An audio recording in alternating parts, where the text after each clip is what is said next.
Gazette du Togo, une vision sur l'actualité togolaise et sur le monde.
La symbolique à laquelle je viens d'assister, où le modérateur principal, après avoir conduit l'Assemblée à prier, demande maintenant au premier comment nous donner la parole.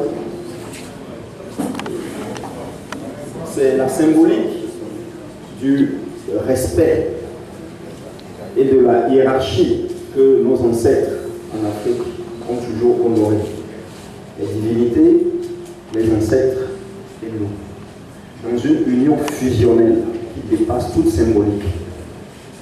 C'est cela un peu aussi l'homme, Sylvanus Olympio, dont nous aurons l'occasion de parler. Alors, je vais vous répéter le thème de la conférence.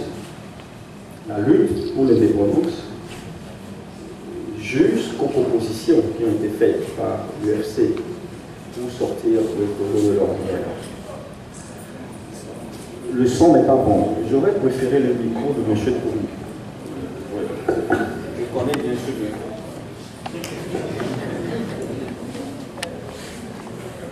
Champion, vous pouvez vous lever? Non. C'est bon. Bon, voilà. Donc, je suis Ekoï Gata. Je suis historien et politiste.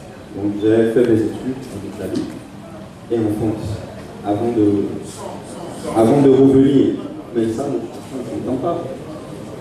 Donc, je crois que c'est mon idée. Utilisez les deux micros. Non. Je vais me lever.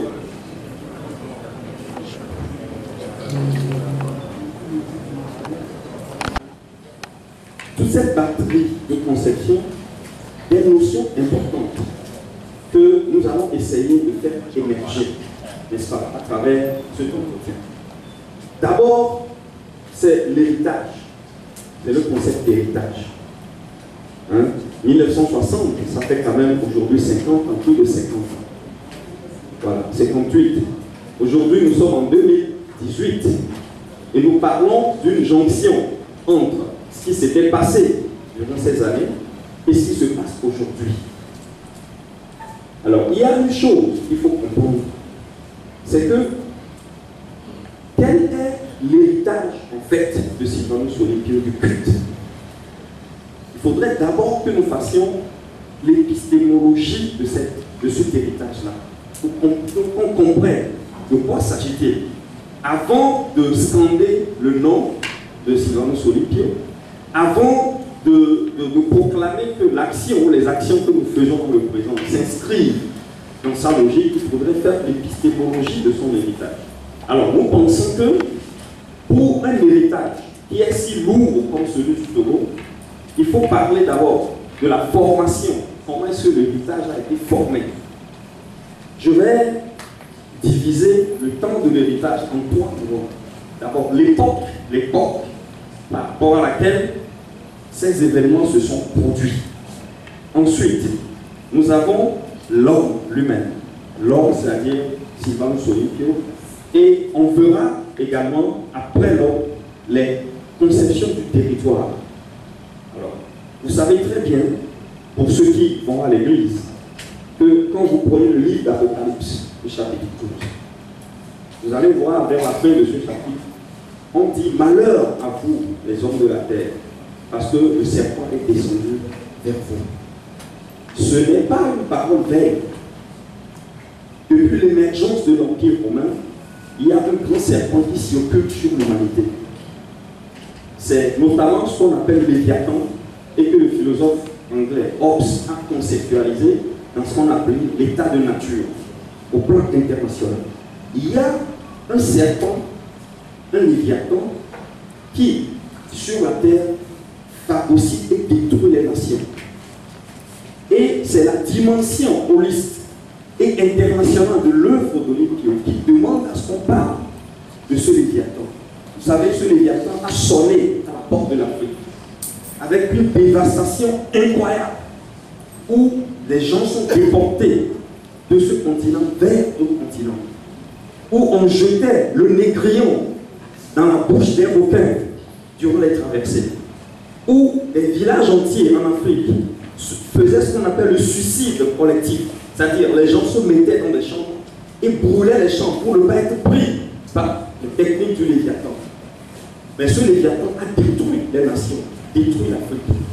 Mais ce qu'on appelle l'esclavage, que nous tenons dans les stigmates de notre être, a été suivi de la colonisation. N'est-ce pas? Et c'est cette colonisation-là qui a détruit les structures les plus basiques dans lesquelles les Africains que nous sommes essayaient de se réfugier. Parce que la colonisation est venue en Afrique. Les langues ont disparu. Les coutumes sont diabolisées. La morale togolaise, africaine, elle est considérée comme étant l'antipode de ce qu'on appelait la raison pure, pour ceux qui font un peu de la philosophie kelseyenne. C'est comme ça que, depuis les années 1870 jusqu'en 1960, les Africains, dont le Togo, se sont retrouvés à se déplacer, à vivre en esclave sur le port terre. Il faut comprendre, si vous ne comprenez pas la dimension de ce phénomène, et on continue dans les divertissements, dans l'alcool, dans la musique, dans la recherche de l'argent, dans le refus des valeurs, l'Afrique va retomber dans une autre période d'évolution structurelle. Parce que pour comprendre Olympio, il faut comprendre les dimensions de cette époque-là. Qu'est-ce qui se passait en Afrique et pourquoi il a été l'homme qu'il est? Contre quoi est-ce qu'il a combattu? Sinon, on répétera sans doute, on ne comprendra pas ce qui se passe. C'est la dimension du temps, en fait. Les nations, nous sommes en train de vivre un temps d'évolution où nous sommes en train de nous rechercher. J'ai vu dans des archives où, pour sortir la nuit après 18 heures, il faut demander l'autorisation personnelle du gouverneur. Et pour aller au Ghana, pour aller au Bénin, au Dahomey à l'époque, il faut toujours, si vous sortez sans autorisation, vous prenez, vous foussez. Mais nous sommes sur nos terres. Ce sont les questions que les Platons se posaient. Qu'est-ce qui explique ça? Pourquoi des gens qui vivent sur leur terre doivent, pour sortir la nuit, pour se retrouver, demander l'autorisation d'un étranger? Ça fait rire. Mais ce sont là les questions que j'appelle les questions ontologiques que Sylvanus s'est posées.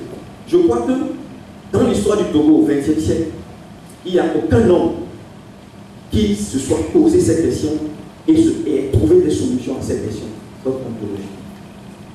Il est né, comme tout le monde le sait, à Bandung, ici, dans le Togo britannique.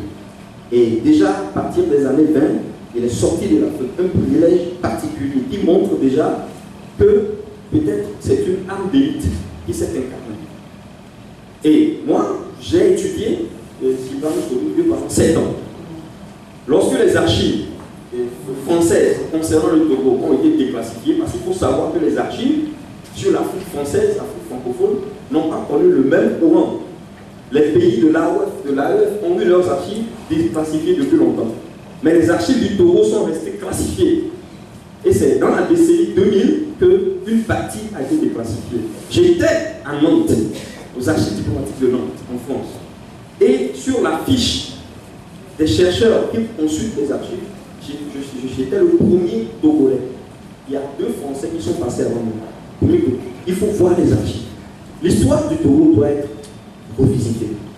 Il y a des données importantes que nous ne maîtrisons pas.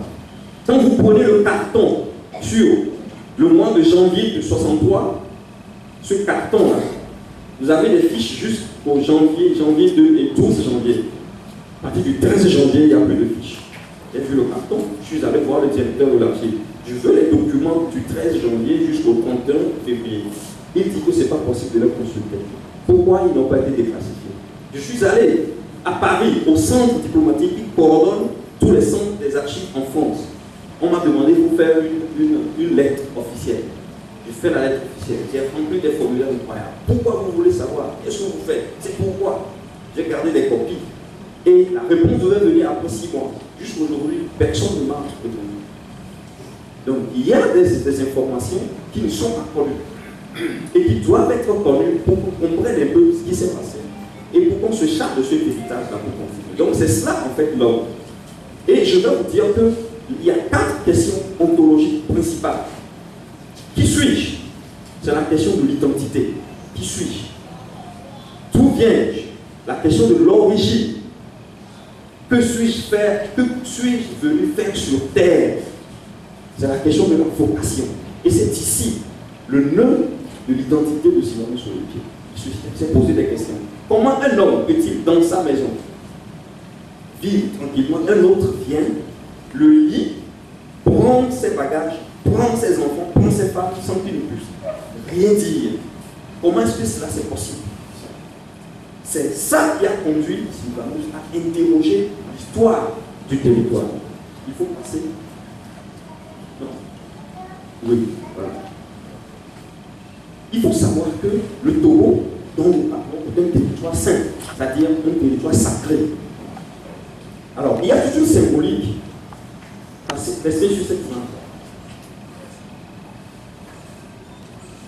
Au niveau de Bagdad, juste à d'autres enfants, ce qu'on appelle dans les vieilles cartes de l'histoire du monde, que vous trouvez dans des camps de bibliothèques en Europe, ce qu'on appelle Baga, ou bien Ketoro, ou bien toute la plage jusque-là qui s'appelle les Bénin. Ça remonte à près de 30 000 ans dans l'histoire. C'est cette partie-là, de ce territoire-là, du Togo, où se faisaient les cérémonies d'intronisation des rois d'Afrique, la forêt de Togoville. C'est sacré. Ce n'est pas une question du Togo, c'est une question du monde africain. Et par déplacement quantique, c'est ici que le dernier roi des rois d'Afrique, Haïlé Sélassié, a été intronisé en fait. Et Haïlé Sélassié, quand Olympio est passé au pouvoir, il est le premier à venir le voir. Les armoiries du Togo ont été révélées par l'Éthiopie, par Haïlé Sélassié. Parce que le Togo va croiser l'histoire de la contestation du Léviathan. C'est-à-dire le Léviathan qui détruit les nations, le Togo va constituer une muraille pour sa progression. Donc c'est un territoire saint. Et la raison pour laquelle la nation puissante qui représente l'Europe, c'est-à-dire l'Allemagne, a dû se croiser dans le destin colonial avec le territoire d'ici, qui est le Togo. Et c'est la raison pour laquelle, quand vous voyez le premier drapeau, vous savez que les drapeaux sont conçus par consultation astrologique et mystique. On ne choisit pas les drapeaux comme ça. Et chez nous, on consulte le phare. Alors, le premier drapeau que les Allemands ont conçu pour le Togo, c'est celui-là.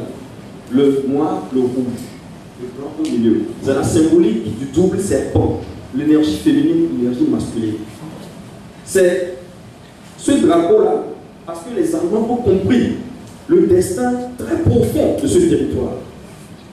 Et ce territoire donc, est fait de 2 îles. Il n'y a pas un territoire en Afrique. Nous sommes en train de faire des recherches sur le Congo qui possède cette caractéristique mystique. Et c'est ce que vous voyez même dans la symbolique de la place de l'indépendance. L'énergie féminine et l'énergie masculine. Ce n'est pas du hasard, ce n'est pas de l'œuvre, ce n'est pas des œuvres d'art. Ça symbolise le destin, la vocation de ce territoire. Et il a fallu que Sylvanus Olympio aille interroger ce territoire-là pour agir en politique sur le destin du territoire. Et ça relève des armes d'élite. Et suivez très bien la division du Togo en deux, n'est-ce pas? Togo britannique et Togo français. La division de l'Allemagne en deux, qui a paralysé l'Europe pendant 25 ans, jusqu'à la réunification de l'Allemagne, qui va relancer l'Europe justement. Parce que la relance de l'Europe va dépendre de la reconstitution du territoire mythique où se trouve la puissance des Européens, l'Allemagne. C'est ce qui explique qu'après la réunification en 90-89, on a lancé le traité de Maastricht, qui va parler et qui va poser les bases de la reconstitution européenne. Le Togo est divisé en deux, comme l'Allemagne. Les anciens, les Tongolais, ils savent qu'il faut une reconstitution du Togo pour la relance de l'Afrique. Mais je ne vais pas rentrer dans ces débats qui sont purement politico-spirituels. Ceux qui sont les politiques de ce pays, qui réfléchissent sur le destin du pays, sauront comment faire et quoi faire au temps opportun. Donc c'est ça l'ordre, en fait, passé. Et il y a des singularités frappantes sur le Togo. Ce pays-là, ce pays dans lequel nous sommes, a été le premier territoire africain sur lequel les Nations Unies se sont prononcées depuis leur création. C'est ce que Marc Michel nous révèle. Les références sont là. Le Togo, dans toute l'histoire de la colonisation française, c'est le premier pays qui, déjà en octobre 1946, a eu une assemblée territoriale. En 1952, le Conseil unique. En 1955, ce qu'on appelait le gouvernement autonome, c'est-à-dire le Conseil de gouvernement, qui va déboucher sur tous ces développements sont des développements avant-gardistes qui concernent que le Togo. Voilà. Et donc c'est ça l'histoire, le destin du pays. Il faut avancer.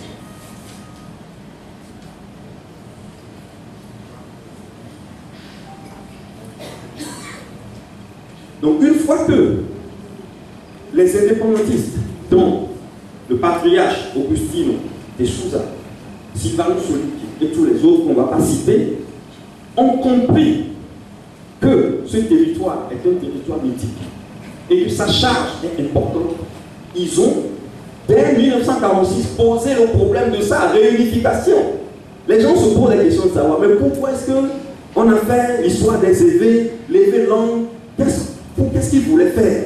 En fait, c'est parce que déjà à l'époque, ils ont compris que pour que le territoire rentre dans son destin cosmique, il faudrait qu'on le remette ensemble. C'est ce qui explique.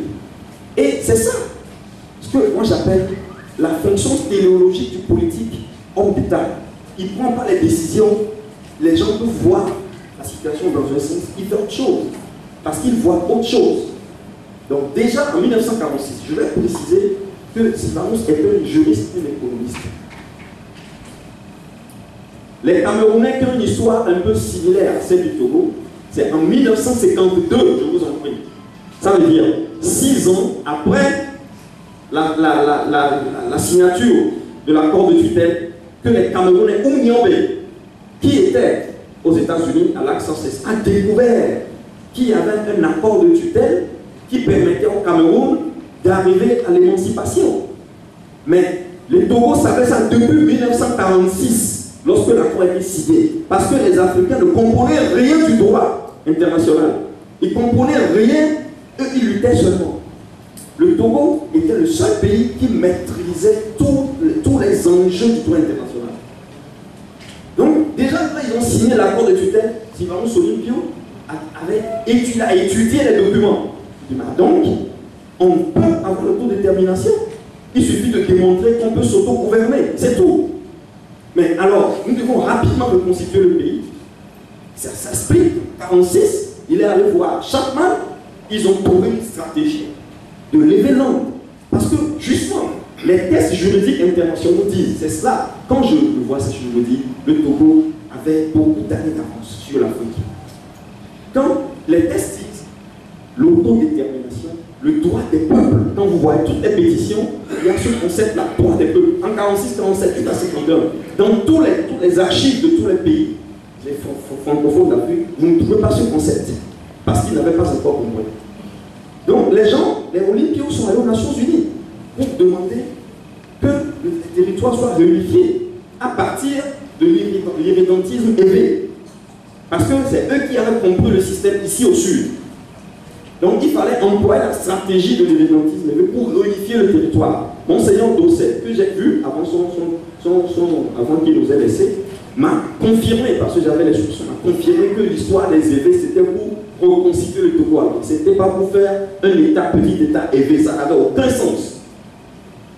Donc en 1946, c'était la stratégie, 1946, ça a commencé. Et ils ont dit aux Européens, écoutez, vous, qu'est-ce qu'ils disent? Mais personne ne pouvait rien dire. Les gens croyaient qu'ils allaient voir un Africain en rayon qui va venir prêcher devant le conseil du pays. Ils ont vu un homme très pratique qui parlait de British English propre et qui parlait du droit international, qui citait les références des tests des Blancs.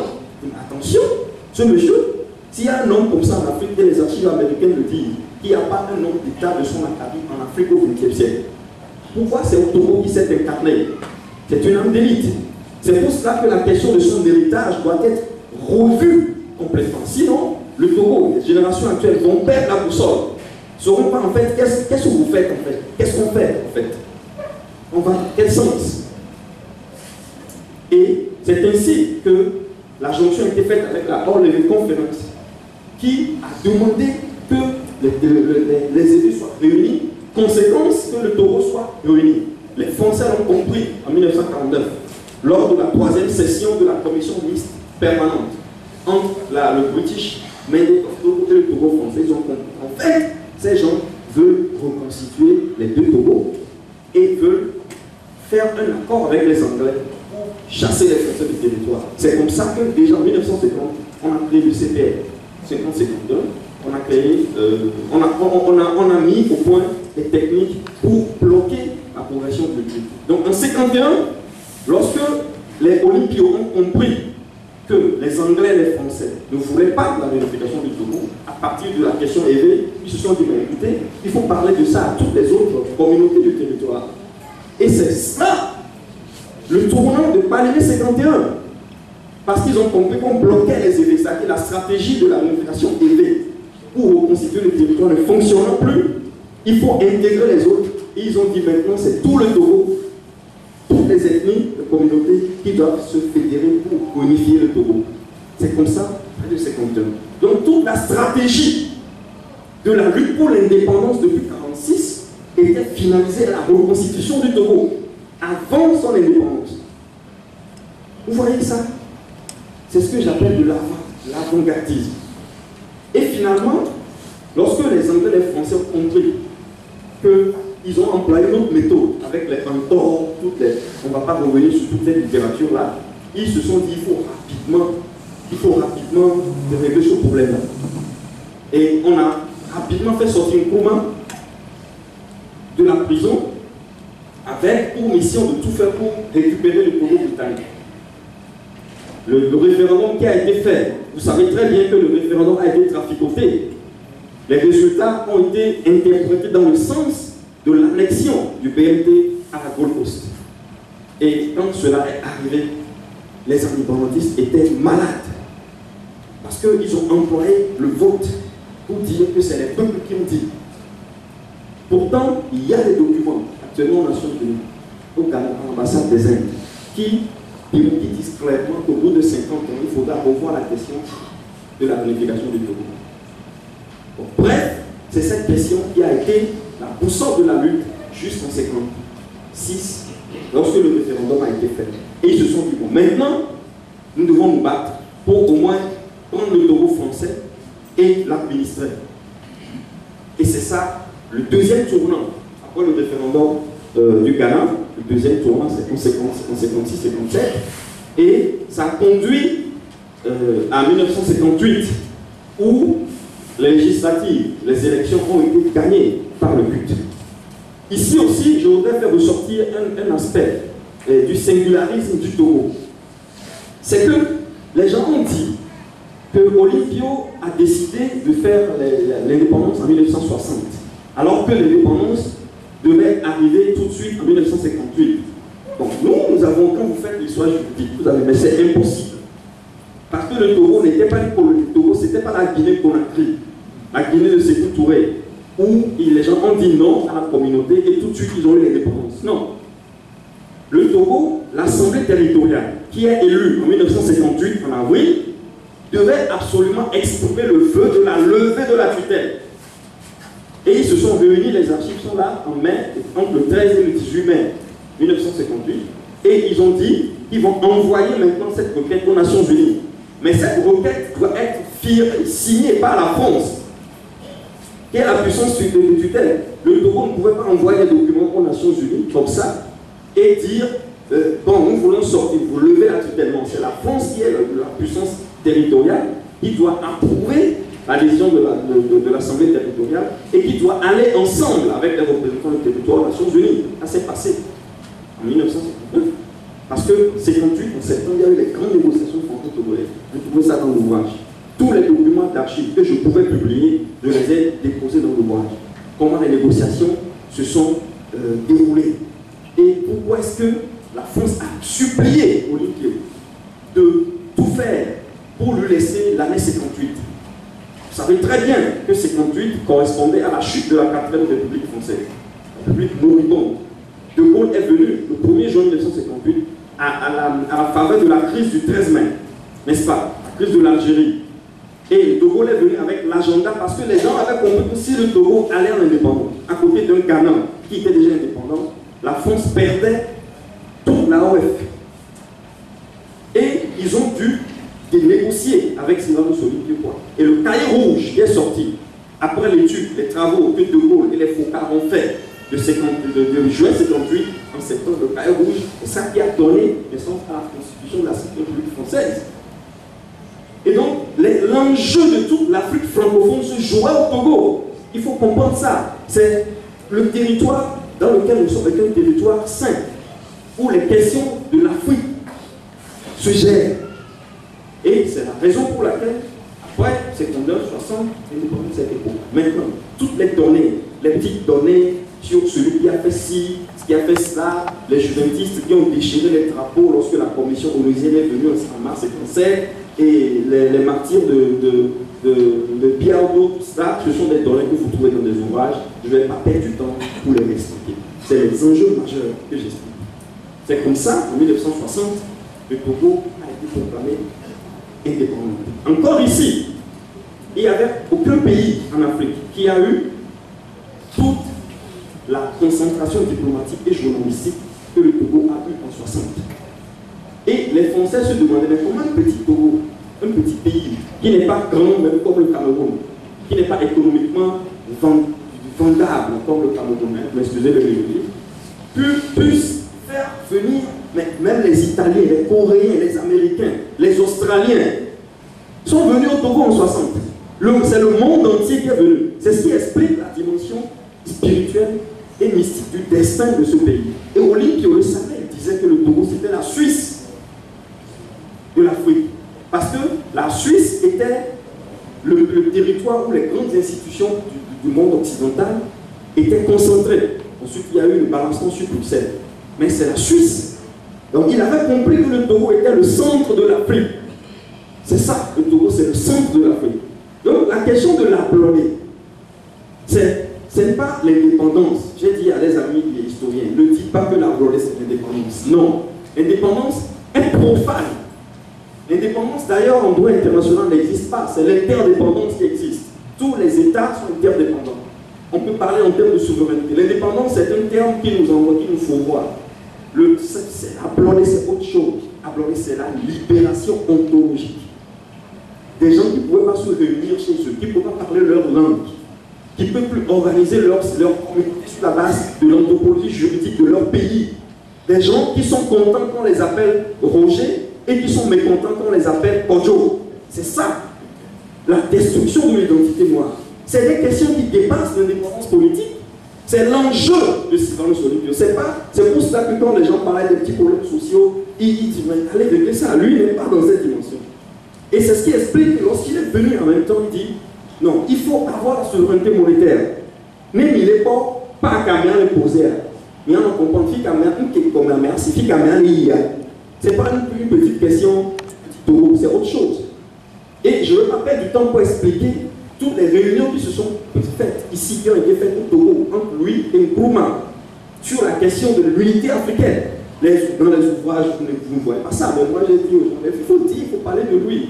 Parce que la rencontre emblématique de juin 60, ici à Lomé, entre lui et Nkrumah voulait une réunification en même temps politique de l'Afrique. Mais comment vous voulez mettre tous les États en même temps? Mais c'est impossible. Les gens ne sont pas indépendants. Il y a des colons partout. On a une diversité culturelle incroyable. Vous allez faire ça comment?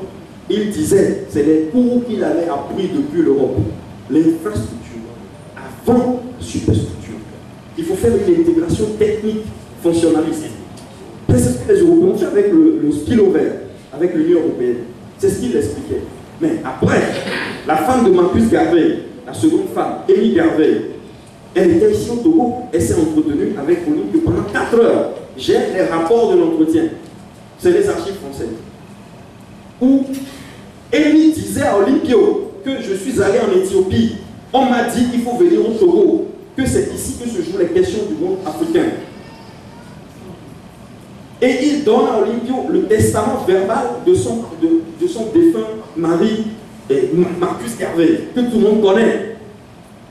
Donc la jonction était faite entre la diaspora noire et le peuple africain resté en Afrique à travers le Togo. Et c'est après ça qu'il essaie d'entretenir avec Sélassie pour dire il faut convoquer une grande réunion de tous les États qui sont indépendants à l'époque. Donc les histoires de groupes de Monrovia, groupes de Casablanca sont des histoires qui sont venues après. Donc c'était ici que, et la raison, la nuit où il a été assassiné, il travaillait pour définir les grands axes de l'intégration sous-régionale. Donc vous voyez ce que l'homme faisait. Il était sur un enjeu d'ordre universel. Il voulait replacer le Togo dans son destin. La souveraineté monétaire devait venir. Et c'est son premier chantier. Dès qu'il prend le pouvoir, il dit non, on ne peut pas être ici une personne a l'homme d'argent dans sa poche. Il faut absolument que le Togo produise sa monnaie et ait les instruments pour la gestion macroéconomique de son économie. L'instrument monétaire. Et c'est sur cette question-là qu'il sera assassiné. Bon, je vais vous dire ici que les archives n'ont pas été filtrées comme elles auraient dû, parce qu'il y a des traces de beaucoup de choses qu'on ne peut pas dire. Ce qui est certain, c'est que l'assassinat de l'Olympio, sans rentrer dans les détails, ce n'est pas l'œuvre d'une personne. Ce n'est pas une question de Nassim Béa-Dénon. Ça dépasse largement Nassim Béa-Dénon. Il ne faut même pas dire ça. Donc, en histoire, il y a une catégorie conceptuelle qu'on appelle la causalité historique, qui explique, qui dit que dans les questions de politique, dans les luttes politiques, les événements ne sont pas analysés à partir de la subjectivation. C'est à partir d'une analyse complexe. Donc il y a toute une chaîne dans la causalité historique. On parle des concepteurs d'abord. Ensuite, on parle des financeurs, c'est-à-dire ceux qui financent la conception. Ensuite, il y a la logistique, ceux qui font, et ensuite les hommes de terrain qui exécutent. Mais il ne faut pas laisser les concepteurs, les financeurs, la logistique, pour se focaliser sur le petit nègre qui exécute. C'est une mauvaise épistémologie. Et donc c'est pour cela qu'il faut relativiser ces questions-là, qui ont d'ailleurs créé des problèmes en Togolais pour rien. Donc je vais passer sur ce problème, parce que nous sommes déjà, je suis presque aux 3/4 du temps qui m'a été donné. Peut-être avec des questions, on pourra rentrer dans les détails. Et donc c'est comme ça qu'en 63, il a été, j'ai oublié, je voulais vous apporter la copie de la monnaie, le document final qui est signé et que Hospice Coco devait apporter en France le 13 janvier. Ce document-là existe. Toutes les coupures de la monnaie, ça existe, les coupures qui ont été faites. Et il y a d'abord, d'ailleurs, les procès-verbaux, les éphémérides des commissions parlementaires de l'Assemblée nationale du Togo qui ont validé le projet de la Banque du Togo, de la monnaie togolaise. Tout ceci a été déjà fait. en décembre 62, avant janvier. Et les Européens contrôlaient. Il faut voir dans les échanges comment est-ce que quand les techniciens français faisaient des propositions sur la question macroéconomique, Olympio faisait des réunions avec son cabinet, il disait, je vais, et lui, il écrivait lui-même des réponses. Il proposait des solutions, des contre-solutions techniques. Les Français, d'abord, c'est le ministère des Affaires étrangères, le Quai d'Orsay, qui gérait ces questions-là. À un certain moment donné, le ministre a dit que la technicité des questions le dépasse. Ils ont transféré la question au ministère de Debré, premier ministère français. Et ce sont les techniciens financiers, économistes de ce ministère qui ont discuté avec Olympio à travers François Mazoyer. Et ils ont dit dans les échanges que le niveau de technicité des propositions d'Olympio dépasse tout ce qu'ils voient dans les autres pays d'Afrique. Et lui-même, il disait que les pays comme le Dahomey, la Côte d'Ivoire, ils ne gèrent pas bien leur économie. On ne peut pas faire une union monétaire avec des gens qui vivent dans la gabégie, avec des gens qui ne respectent pas les plafonds. Donc c'est un connaisseur qui est là. Ce n'est pas un blagueur. Ce n'est pas des gens qui viennent, qui sont contents parce qu'ils ont beaucoup d'argent. C'est maintenant que ces histoires d'argent, de richesse se sont installées dans le peuple. Avant, ce n'était pas ça. Il faut voir comment un président de la République est surveillé. 2 agents, 3 agents avec de petites armes. C'est inconcevable à l'époque. Il faut voir la garde présidentielle de Sékou Touré, même de Hubert Maga, même de Nkrumah, n'en parlons pas. Nkrumah était super protégé. Et au Fouet Boigny, même chose. Olympio était très simple. Et un jour, un de ses cousins est venu le voir pour lui dire, il était avocat, pour lui dire, mais écoute, président, mais nous allons faire un vélo. On va en vélo, mais il faut quand même nous faire des voitures. Olympio le regarde et lui dit, ah mais c'est comme ça. Qu'est-ce que moi j'ai? C'est comme ça, vous demandez la voiture. Après, vous allez demander la maison et le piano. Et il a laissé tomber. Donc, en fait, c'est ça l'ancienneté de la gestion économique. Et ce document, je vais le donner après au bureau de l'UFC, pur. Je crois que plusieurs devraient l'avoir. Mais bref, le 13 janvier, le monsieur est mort. D'abord, c'était le 12 janvier qu'on aurait dû l'assassiner en exploitant la cérémonie d'ouverture du centre culturel français. Il a reçu les informations, il n'est pas allé. Et pourtant, on est venu le voir à la maison.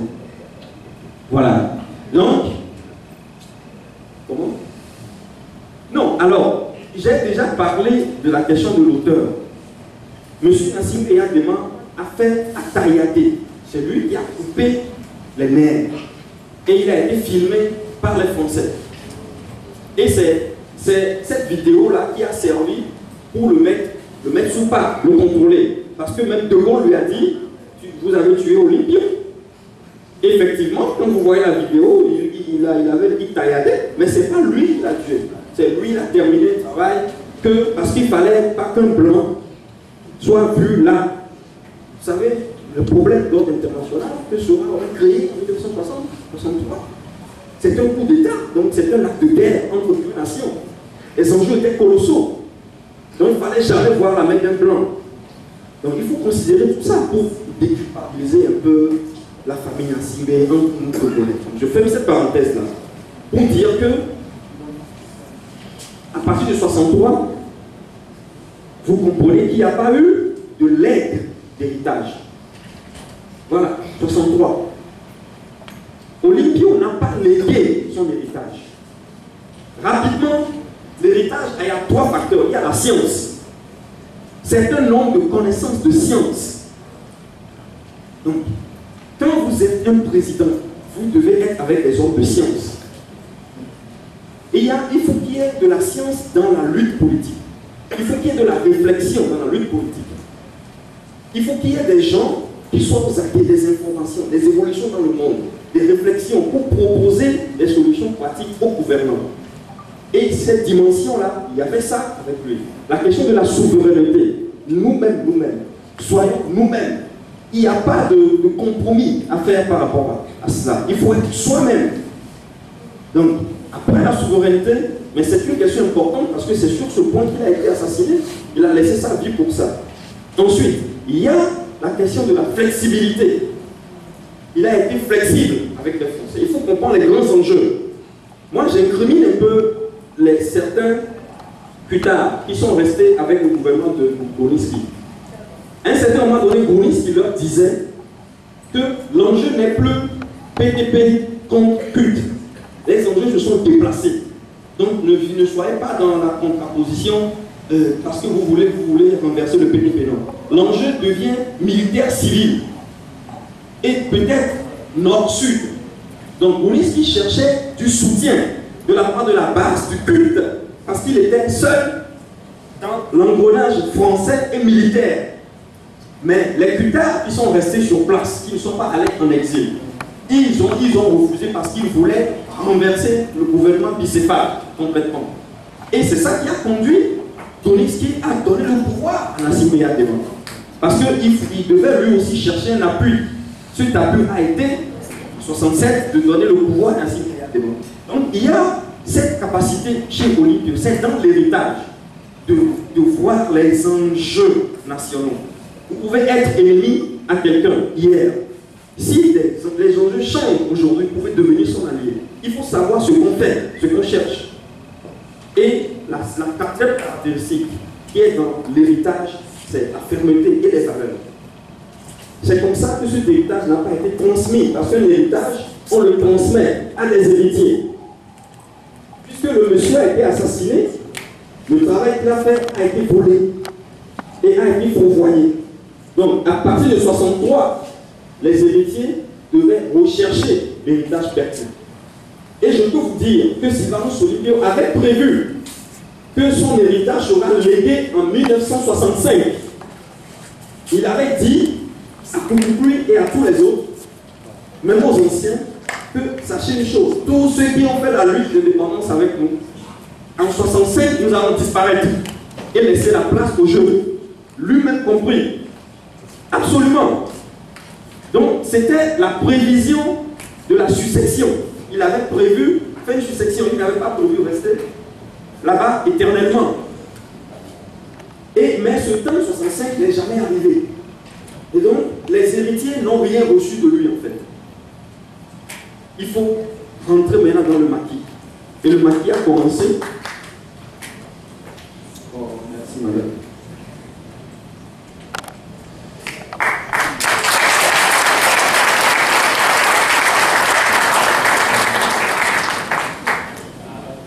Voilà. Et donc le maquis a commencé en 63. 63, il y a eu la réconciliation. Koutoubou n'a pas voulu faire le jeu. Il a été emprisonné. Il est allé en exil après. Et ils se sont préparés pour faire un coup d'État en 66. Le fameux coup d'État qui n'a pas marché parce que les Kutas étaient de mèche avec Nassimé, avec Étienne Yadema. Et ils voulaient faire un coup d'État Bruniski avec la population. Tout le monde connaît cette histoire. À un certain moment donné, c'est Yadema qui a changé de décision. Non, Asila va régler ça. Et ils sont allés pour arrêter la horde qui allait contre Bruniski. C'est en ce moment qu'il a pris Bruniski comme ça. Ce Bruniski était dans sa maison, ne pouvait plus rien faire. La radio a été prise. Et on avait demandé à l'armée de ne rien faire. Et Yadema avait accepté.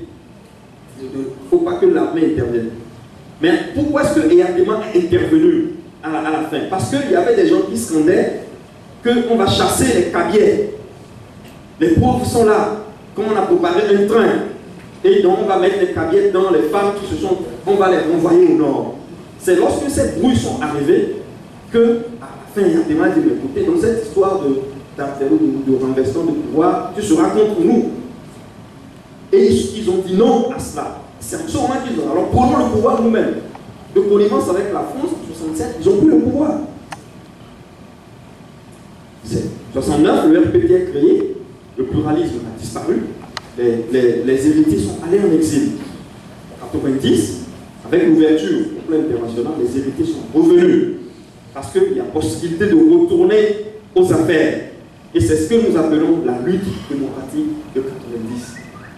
L'UFC a été formé avec ces 8 partis. Donc c'était une coalition de 8 partis qui ont consacré le Dr Gilles-Christ Olympio comme étant le leader naturel, justement, pour conduire cette lutte. Mais cette lutte, vous savez très bien combien elle a coûté en termes de vie humaine, en termes de ressources matérielles. Il y a des gens qui sont encore aujourd'hui en exil au Bénin, qui ont toujours la carte de réfugiés. Donc cette lutte a beaucoup coûté. Mais à la fin, en 98, c'est ce que moi j'ai appelé dans ma réflexion le tournant majeur de 98. Les élections ont été... Il faut comprendre une chose. Avant 90, la lutte était comme de la guérilla. Parce que c'était dans la clandestinité. Mais après 90, on a dit qu'il y a la Constitution, on peut faire les partis politiques. Déjà, considérons que les associations avaient été autorisées en 79, 80. Il faut faire les partis politiques. Il faut parler de sa politique aux gens pour que les gens vous donnent vote pour aller à la magistrature suprême. Voyez-vous? Donc c'est dans cette lutte-là de la démocratie que l'UFC s'est engagé comme tous les autres. En 1998, l'UFC a gagné les élections. Madame Awanana, je crois qu'avec tout le respect que nous devons pour les grandes personnalités de notre pays, elle ne pourra pas démentir cela en toute bonne conscience. Donc si en 98, si finalement la lutte de 90 arrive aux élections et gagne, mais pourquoi le pouvoir n'a pas été pris?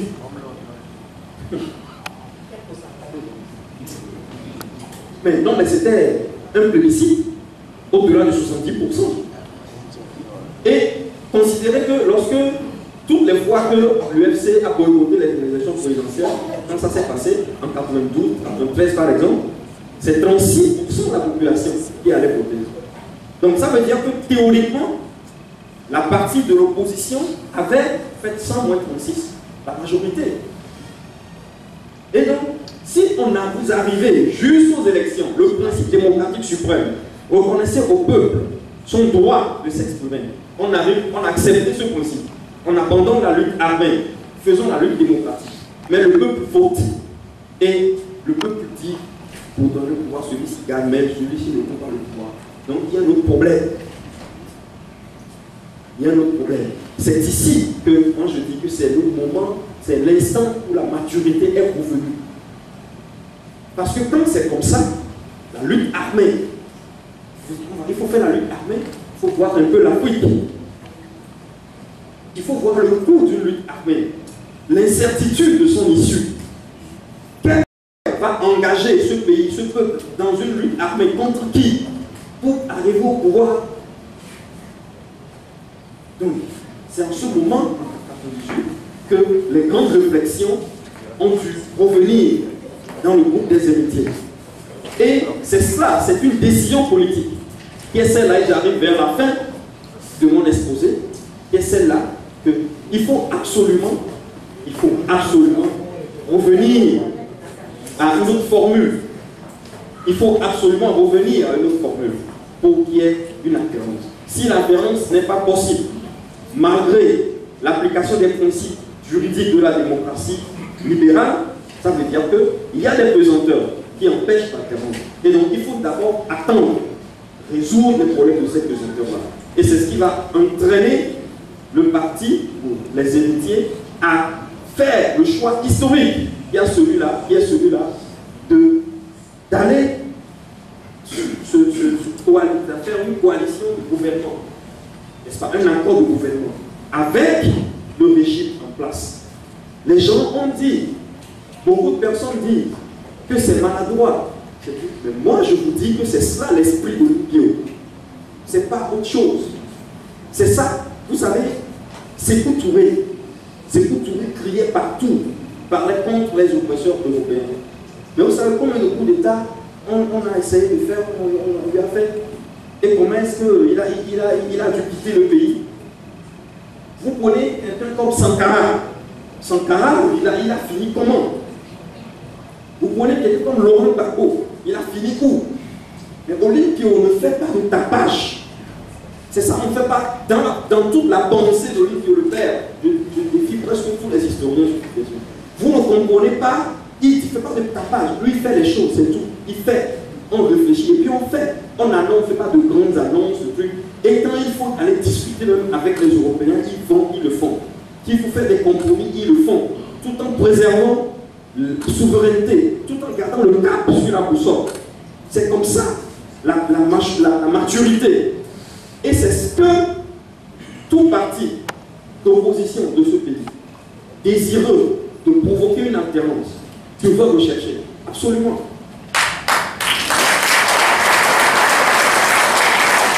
Absolument. Il faut revenir à l'analogie de la maison et du maisonnier. Qu'est-ce que ça veut dire? Vous avez une maison ici, il y a un maisonnier qui vient et qui reste là pendant 6 mois. Après, l'autre locataire vient. C'est comme ça. C'est ça le principe. Donc la maison, c'est le Togo. Il faut que les acteurs arrivent à comprendre, et c'est ici que je vais chuter, que la maison est différente du maisonnier. Voyez-vous, la maison, elle est différente du maisonnier. Les pavés, les édifices, les forces de l'ordre, ce sont les structures de la maison. On ne va pas les casser. Très intéressant. On ne détruit pas la maison. Le maisonnier doit sortir, un autre maisonnier vient. Et il faut faire absolument attention, c'est la conception démocratique. Que le maisonnier qui vient après ne détruit pas le travail que le maisonnier précédent a fait. Il faut qu'il y ait une continuité dans la gestion de la maison. C'est la raison pour laquelle l'alternance démocratique ne se conçoit pas dans la belligérance. Non, c'est une erreur. Il faut voir tous les principes de la démocratie libérale. En Europe, les gens ne se battent pas parce qu'ils ont une vision commune de la maison. Tout le monde sait, c'est ça le dessin du pays.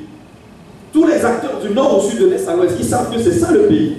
On ne se bagarre pas sur ça. Donc maintenant, pour nous gouverner, il faut passer, après je passe, après je passe. C'est comme ça, c'est dynamique. Donc il ne faut pas qu'il y ait des conflits jusqu'à ce que des gens meurent. Non, que le Togo doit sortir de cette dynamique, de la violence. Et je crois que c'est ça l'accord politique historique de 2010. Et sur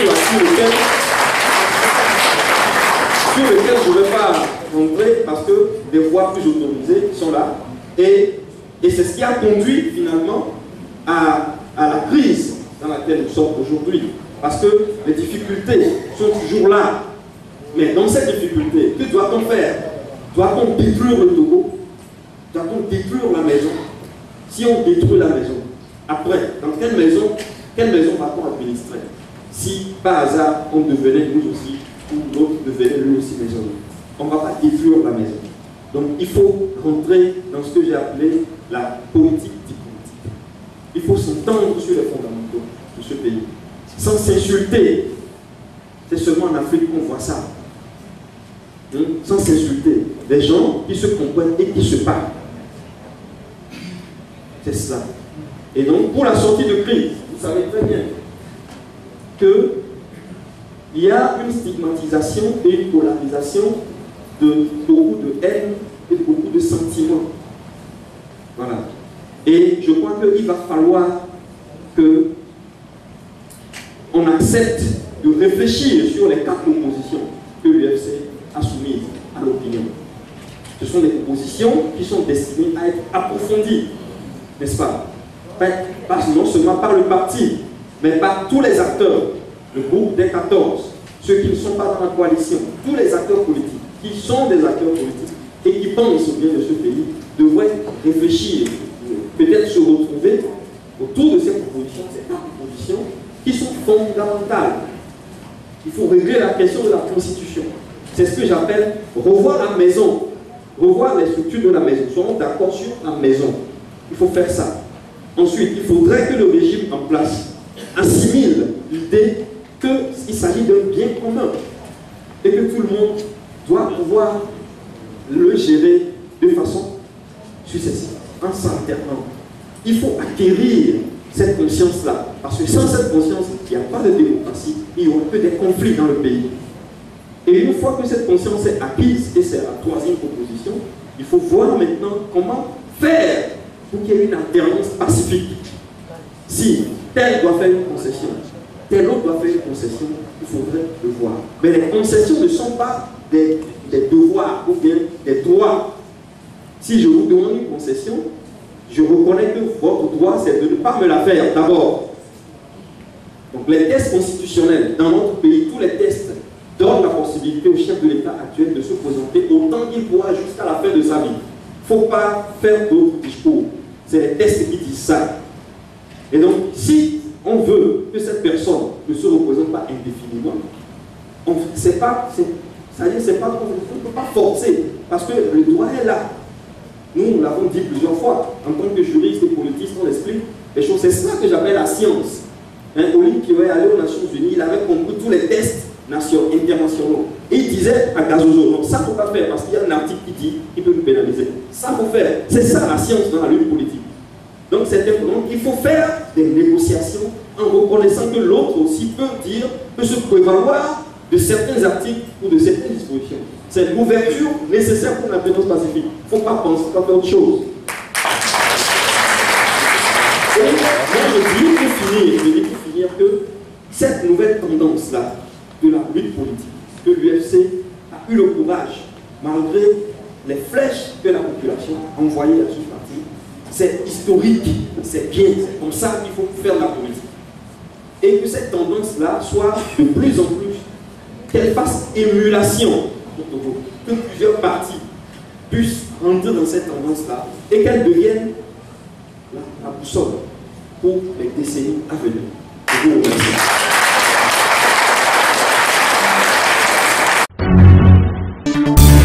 La Gazette du Togo, une vision sur l'actualité togolaise et sur le monde. Rejoignez-nous sur le www.lagazettedutogo.com ou sur nos comptes Facebook, Twitter et YouTube. Pour tout contact, écrivez à contact@lagazettedutogo.com ou appelez le 92 80 88 53. La Gazette du Togo, c'est l'information en continu.